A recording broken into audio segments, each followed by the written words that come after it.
And welcome back. Now, while the launch of the Mooikloof Mega Residential City project in the east of Pretoria has been lauded as one of the biggest infrastructure projects in the country's history, there has also been widespread mixed reaction to this launch. Now, launched by President Cyril Ramaphosa last Sunday, the over 30 billion rand infrastructure development project is a public-private partnership between Balwin Properties, the Gauteng government and the City of Tshwane. And once completed, 50,000 housing units will have been built to accommodate an estimated 250,000 people. Now, there has, however, also been concern about the nature of its composition in terms of the public-private partnership status, as well as how ordinary South Africans will actually stand to benefit from the existence of this project. Now, to assist us clear this up and understand it better, Dr. Kgosientso Ramokgopa is the head of infrastructure investment in the presidency, and he joins us now. Good morning, Dr. Ramokgopa. Morning, Sakina, and morning to the viewers of Morning Live. Thanks for the invitation. I'm sure you are aware of the mixed reaction to this particular launch and the public-private partnership between Balwin Properties and government. Now, let's start by explaining that public-private partnership and exactly who is responsible for what and what the contribution of each party will be. No, thanks, Sakina. You remember on the 23rd of June, we hosted what we call the Sustainable Infrastructure Development Symposium, where we presented the 88 projects that they were financially packaged working with the private sector. We presented that to an audience over 250 people from the funding fraternity across the globe. And post that the presentation of those projects, we then got firm commitments of 50 projects to the tune of 350 billion rands.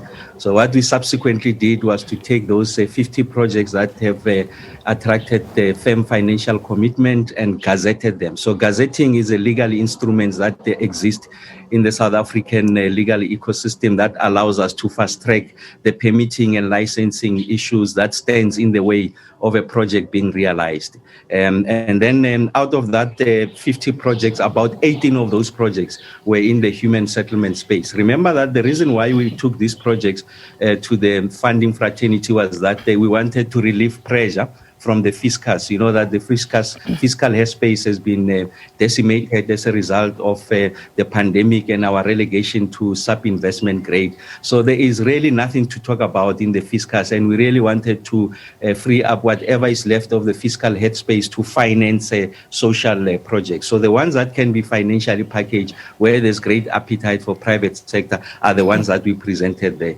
And of the 18 projects that we have in the human settlements, they total about 84 billion rands. And one of those projects is what we call the Mooikloof integrated development. So what is it about this development? It's a 34 billion rands development, and all of that 34 billion rands comes from the private sector. So this is not a tender process. There's nothing that comes from the public purse. So the developer has packaged this, went to, like I said, the financial institutions as part of that seeds process, the symposium, committed that 34 billion rands. So all that the public sector needs to do is to ensure that we unlock the bulk. What is the bulk?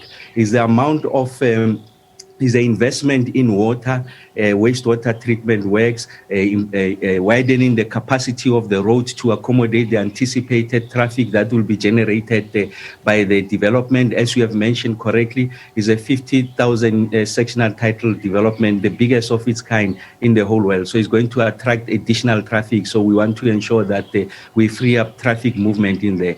And then that road that we are improving the capacity belongs to, it's a provincial road. So the Gauteng provincial government makes an investment of 600 million. And then with regards to water, wastewater treatment works, and also with regards to energy, the City of Tshwane as the local authority invests 550 million. And let me indicate that when Gauteng invests that money, it's through their own procurement process. So the money is not given to the developer. They run their own procurement process. Tshwane runs its own procurement process. And of course, they are going to respect the issues of transformation, ensure that we get the firms of the right caliber in relation to BE status. So that's how it's going to happen. And then we place additional obligations on the developer to say that, yes, it might be your money that you have raised, that you have been funded privately, but you still have obligations to ensure that we are able to introduce new entrants into this space. What am I talking about? So the supply of the input. So this will be bricks, this will be aggregate, this will be window frames, this will be door frames. They must be procured from appropriately accredited and black affirmed industries, so that we are able to capture the value chain. So the interest is not only on the top structure, the houses that will be built, but it's where you are able to procure the material. The second part is in relation to people who will be doing subcontracting work. The first condition is that it has to come from these are black subcontractors, and the rates are not to be exploitative. These must be rates that are market related, so that it allows them to grow and go to the next level. The third one is around the skills. The skills in relation to the various artisanal skills that are associated with a project of this nature, and many other associated skills that are required for a project of this scale. And we know that essentially it is in their interest that going forward they have to address their BE status. But for now, we are confident that with those requirements that we have put in place, we'll be able to advance this project. And let me say the last one, Sakina, is that it's a development that accommodates what in the housing language we call the gap market. The gap market is those people who are earning more than that they could qualify for a fully subsidized government development, what you call an RDP, but they also find it difficult to raise money in the debt capital market through bonds, the various mechanisms that are there for the housing schemes to be able to acquire a house in a desired location. And these are people who are typically earning from 3,500 to 22,000 per month. And we have introduced an innovation at the national government level. It's called FLISP. FLISP is essentially what we call finance-linked individual subsidy program. So it allows for government to come into the space and subsidize a home, a new home owner. So typically, if you earn 15,000 per month, government is able to subsidize you to the tune of 80,000. So if the unit say is 400,000, you get the first tranche of 80,000 from government. So your debt obligation is now 320,000, and therefore on a monthly basis you have to defray your obligation by about 3,200. So essentially you are opening up a new market. You are allowing this biggest market that is receiving little attention to be accommodated in the second most sought after location in Tshwane, that is Mooikloof. So essentially those are the key element characteristics of this project. It's got multiple dimensions of transformation, if you like. Location, how you source the material, and also the innovation you've spoken about, that the public and private sector are collaborating to ensure that infrastructure gets to be accelerated. And the other key feature of this is that the direct employment that will be generated from this is 41,000 jobs. And then if you are going to include the indirect and the induced employment, it gets to 137,000 job opportunities. So that's the nature of the project. That is Mooikloof. And I think well outlined. Now, a few quick fire questions as we don't have much time, Dr. Ramokgopa. Yeah. So, Sure. Again, on all of the things that you mentioned, many questions still seeking clarity. First, how are ordinary South Africans going to benefit from this? Because Balwin obviously owns this development. So in terms of, you mentioned the government subsidies as this is aimed at the gap market, but people are asking about the affordability in terms of what you get for the money that you will be paying. So how exactly, very briefly, do ordinary South Africans stand to benefit here?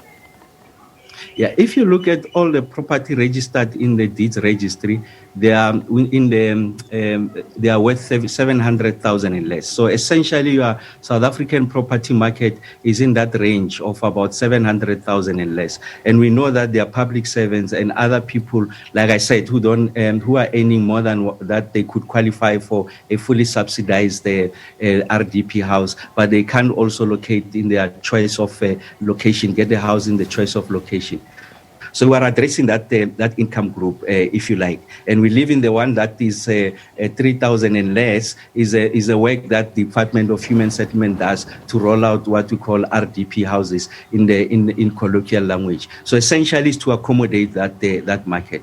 The second one is the economic benefits. Remember that when the president will be announcing the reconstruction and recovery, the emphasis is also on transformation. It's about the fundamental alteration of the productive and ownership patterns. So we need to ensure that we're able to introduce new black players also in the manufacturing and material space. So one of the things that we've agreed with Balwin is where they are going to acquire the inputs into this project. And there it's a upstream investment beneficiation for black players to play in that space. And then downstream is the actual construction, and that's why you are able to create the 41,000 jobs, the subcontractors who will be paid at market-related rates. So those are the totality, if you like, the aggregate of the benefit that comes about as a result of this development. The question is, of course, with regard to Balwin Properties owning this development, on what basis will government then be able to basically intervene in terms of the BEE partners that would come on board, or beneficiaries that would actually, as you said, be given certain jobs and certain procurement preferences for this particular project? On what basis does government get to do that if they don't own the project? Well, we don't own the project, but we have enabled the project. We have enabled the project because we have brought to bear investment in the bulk infrastructure. If the bulk was absent, you could have the 34 billion, but the project will not happen. So because but isn't that government's responsibility anyway, Dr. Ramokgopa? Don't you do that anyway? Yes, we do that anyway, but I'm just saying as a result of that, then we've got leverage to sit with the developer to say that these are transformation objectives that should be met. So in relation to ownership scale, is a listed company, will not make a determination on who they must choose to be a BEE partner, and is part of their strategic outlook on how they want to position themselves in the market. And like I said earlier on, it's in their best interest that they get to ensure that they bring equity players who are black into the space, so that you don't have conversations of this nature going forward. It's a valid concern, by the way, to say that you need to, at an ownership level, there has to be qualitative transformation. So as a listed company, they'll make that determination. But there are instruments that we can ensure that gets to be introduced to ensure that the requirements around other forms of transformation gets to be met. So if there's a black player who's into the manufacturing space of the inputs that can be of use to this development, we have said with Balwin has agreed to that, to say, yes, we will procure not less than 40% of the inputs from these black players. And we think that over time, the threshold should go beyond just the 40% to significantly more in the majority. And in the subsequent phases of these projects that will be rolling out, those are going to continue to be the conditions. And let me conclude by saying the following, that yesterday we met with the National Office Bearers of the Black Business Council, a body and a voice that organizes business interest in the country. We have agreed that we are sitting down, I think by next week, Thursday, to ensure that we threshed out what are the transformation components of the infrastructure investment plan, so that from the onset, everyone is aware and has got an appreciation of what are the transformation elements that comes with these investments that we are going to be rolling out. We're starting with 340 billion. I can tell you that before February, we are coming with the second wave of these projects. So we must ensure that it's not about jobs only, it's not about GDP, it's not about the spatial transformation, but it's also about the qualitative transformation of the ownership and production patterns. So that the next conversation that we have, we are talking about a 100% black-owned, if you like, property company that is in the space that can compete with the likes of Balwin. And the legacy of this reconstruction and recovery must be about introduction of new players going forward, and not only about mitigating the adverse economic impacts of COVID. And that's why the president talks about resetting the economy, that the recovery must be about fundamentally the alteration of the economic relations of society. It's an opportunity that we have, it's an opportunity that we are going to miss. And the message we conveyed to BBC yesterday, and I want to take the opportunity to convey it to the viewers here, that will not miss the opportunity to ensure that there's qualitative transformation. We will impose those requirements for as long as we have enabled the project. And I think there's an increased from the players in the industry-wide own that it is in their collective interest that they are able to address this situation. I want to have this conversation, and people are going to push back for valid reasons, because for far too long they have been excluded, they have been on the margin. They must be at the table so that they are not on the menu, they are at the dinner set, they are able to participate and make these determinations on their own going forward. All the more reason why there needs to be clarity and explanation such as these as to what exactly is going on. One of the pushbacks has been the relationship between Balwin, the company, and President Cyril Ramaphosa's CR17 election campaign in terms of funding. Do these not concern you as the person in the government who would be spearheading all of these projects? And have you spoken to the president about these concerns? Oh, thanks for bringing that to my attention. I will not enter the space of who sponsored who. I'm not familiar with that. Let me explain to you how the transaction came about. So this transaction has been with the City of Tshwane, requiring the permitting, the issues around zoning, the issues around densities, township establishment since 2017. And then the entity that originally owns this project is not Balwin, by the way, is a different entity. It's the one that has been making the submissions, then came through the seats that I referred to earlier on, and were able to agree with them that we're going to unlock the bulb. And once the project was then ripe, ready to go, the entity then brought to our attention that, look, we don't think that we have the capacity to deliver this project at the speed that you require. Because one of the things that we raise is that we are enabling these projects, we are going to announce them, we are suffering a credibility a challenge in the public because we get to announce projects and they don't get to happen. We want the commitment from you that this project will be off the ground in less than 3 months. Then they came back to us and said, look, we don't have that capacity. We are engaging with the big players in the market.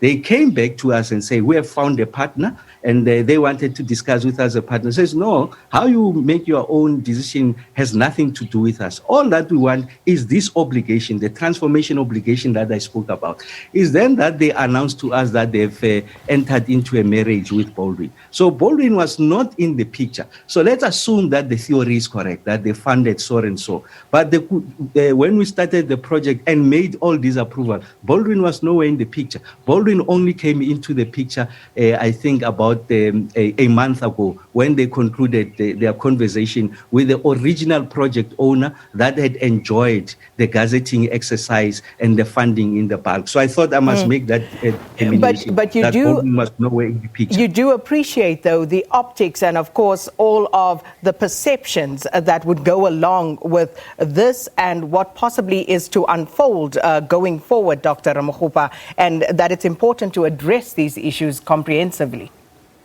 Yes, and that's why we came to present ourselves here, and that's why I felt that it's necessary to explain those transformation components. That's why I felt that it's necessary to explain that this is not a project originated by Balwin. Balwin only came into the picture about a month ago. And the point that I want to make also, I did indicate that... But how did they come into the picture a month ago, Dr. Ramokgopa? Because who owns the land? Who ends up owning the top structures, which is, of course, the units that will be built and sold? No, those are they owned by the new property owners. I mean, when you enter into, you get a bond, so that's your property. Yeah, but who is selling it on to the owner? Yes, the Is it point not I'm Balwin? making is, yes, but Who you owns remember the I'm land, Dr. answering, Ramokgopa? Is it not Balwin? it's Baldwin. I'm answering a different question. Remember, you asked the question whether Baldwin has received favor because of this alleged funding. I'm explaining to you that no. When we made these approvals, the approvals were not for Baldwin. The approvals was for a different development entity. And that entity then came back and said, we don't have the capacity. We are talking to players in the market. We say that's our determination. We will not enter that space and go and talk to Ramokgopa and so and so. And then they entered into a marriage with Baldwin. So I'm answering that question to say that the optics, which are important, which you raised earlier on, the issues around undue influence, I'm making the point that it couldn't have been the case if the theory was right, when in fact the initial owner is not the Baldwin, but is a different entity, until a stage where we have made all the approvals. And then the second portion, a more pointed one, yes, the land is owned by the initial property owner, has entered into this arrangement with Baldwin. What the nitty-gritties are, I'm not familiar, but all that we're familiar with is that the project is unfolding. And then once I buy a unit there and I finish paying off my obligation, is my unit under the dispensation of sectional title. So I'm the one who owns the unit. I've created the new asset class. I can leverage it and be able to accumulate other asset classes going forward. I can use that as guarantee collateral, if you like, go to the banks and be able to raise money against that. So that's the point I was answering. I think, Dr. Ramokgopa, we need to talk more about this because the infrastructure development program, as we have spoken about previously on the show, is going to be huge in kickstarting the economy in order to make sure that people are employed once again. And, you know, these are some of the very crucial questions that we're going to have to look at. There's no getting away from people trying to now assert that perhaps this was a front, especially when you talk about Balwin entering the fray, you know, a month before this particular launch, etc. It's hugely suspicious. But as I say, this is why we need transparency on these particular projects, because people are saying there was then a front by the previous party. But we're going to have to leave it there because we're out of time. Dr. Ramokgopa, we always will speak. We'll speak some more. Thanks for your time. We'll always present ourselves. Thank you very much, Sakina, for the opportunity. Dr. Kgosientso Ramokgopa heads up the Presidency's Investment and Infrastructure Office and helping us to clear up, understand some of the issues regarding the Mooikloof housing project. Slightly late, but Leanne standing by with